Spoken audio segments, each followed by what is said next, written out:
Hi, it's Bill Casey again. You may recall I was a member of Parliament, retired now, but I served 7 terms in the House of Commons as an MP for Cumberland Colchester. I was first elected as a progressive conservative, then I was elected as a conservative, then as an independent, and then as a liberal. I've served under 6 prime ministers and 10 leaders.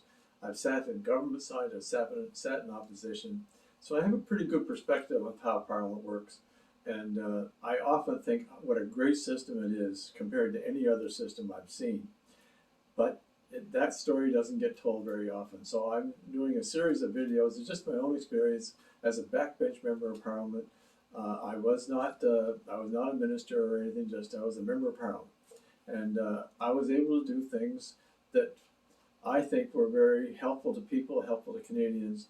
And I'm making a series of videos about Indigenous artifacts, about historic sites, about an island for sale, and today we're going to talk about a brain tumor registry, which I think might have been and might be very helpful going forward. So the story starts back in 2005 and 6. 2 families, completely unconnected, came to see me because they had sons who had been diagnosed with brain tumors. Matthew, McDonald, and Brandon Dempsey. Just young boys. One had already passed away. Matthew McDonald had passed, but his parents came to see me to see if there's anything I could do to help the brain tumor victims in Canada. Too late for them, but they wanted to help others. And then in Cumberland County, I had Jennifer Dempsey come to see me with Brandon Dempsey, her son, who had like a dozen operations, had a brain tumor, and wanted to know if there's anything I could do. I just was nonplussed. I didn't know what to do. What can a member of Parliament do to help victims of brain tumors? So my staff and I started contacting neurologists. We contacted the Brain Tumor Organization of Canada, and we talked to doctors and hospitals across the country, and there was a unanimous answer to the question. Establish a brain tumor registry. Apparently, most countries have brain tumor registries. Canada doesn't. Brain tumor registries can register if there's a cluster of brain tumors in a community and another one in another area, they compare genetics or environmental concerns or all kinds of different aspects of the types. But we lacked that. We didn't have it. There was no communication or no connection between the neurologists and with each other. So my assistant, Lorne Bernt, drafted a private member's bill. It was, I believe, M290-235, in consultation with the brain tumor community, and it's a large community. And we drafted the bill. We went to committee. We consulted with neurologists and hospitals all across the country to try to make sure we got it right and make sure it went through Parliament if it's at all possible. So this is a private member's bill. This is just a bill that any private member, any backbencher, any member of Parliament can table. And the target is that every backbencher, private member, gets 1 bill per year, per session. Every 4 or 5 years, they get 1 bill that is heard and voted on. Well, this one came up. It was drawn and it came up. It was asking the government to establish a brain tumor registry. And it was amazing. It was amazing when it came to Parliament for a debate, how many people, how many members of Parliament stood up and said, my sister has a brain tumor, my wife has a brain tumor, I've had a brain tumor. They popped up in every corner of the Parliament. And it just sent shivers down my spine now when I tell the story, because I had no idea how prevalent brain tumors were. And one day, while we were debating the brain tumor registry, I had a series of letters from neurologists on my desk.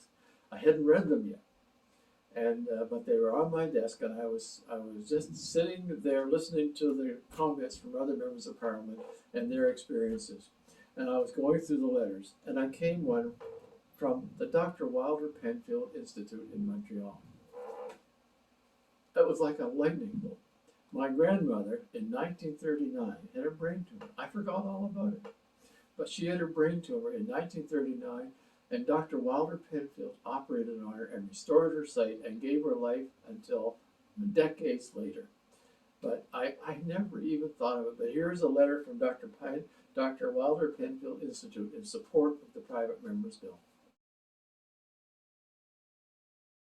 I forgot that I had a brain tumor experience in my family with my grandmother, because it was before I was born. But anyway, the bill passed almost unanimously. It wasn't quite unanimously. The Bloc Quebecois did not support it because they felt it was an intrusion in their provincial Quebec rights, which is kind of interesting because the neurologists in Quebec supported it, but the politicians didn't. In any case, it passed. And the day it passed, Brandon Dempsey, one of the victims from my riding, was in, and his mother Jennifer were in the audience, and they were identified and received a round of applause, which was really gratifying. The whole thing was gratifying for a backbencher. I'm a small business person, really, before I went into politics. And for a small business person to become a member of Parliament and to help generate a brain tumor registry in Canada was really gratifying. But it's because of our parliamentary system that allows backbenchers to affect change and make a difference. And I did in response to requests from my constituents. And to me, it was one of the most gratifying things I've ever done. 2019, they had finally unveiled the brain tumor registry. But I am very grateful to all of the members of Parliament that voted for it. The government voted for it. The opposition members voted for it. Almost everybody voted for it except the Bloc Quebecois. But to see that go through and have Brandon Dempsey in the gallery at the time was wonderful. The bad news is Brandon Dempsey has now passed because of his brain tumors. A brave, brave young man, same as Matthew McDonald. They fought the good fight, but it was just too much, or they didn't survive. Anyway, that's the story of your Parliament and how one person can respond to constituents' issues and make a difference. And I'm so grateful for the opportunity to be able to do that. Imagine the opportunity to do that and have that happen. I'm grateful to Lorne Bernt, my executive assistant, who did so much work on the bill to make sure it's prepared properly in the proper order and it's done right and it comes before Parliament in an order that it can pass.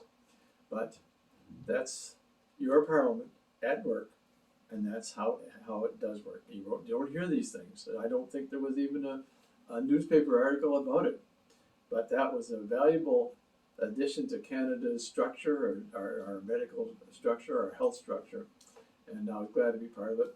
Anyway, that's your Parliament, and I'm proud of it. And next time we'll talk about the background of Eel Hope.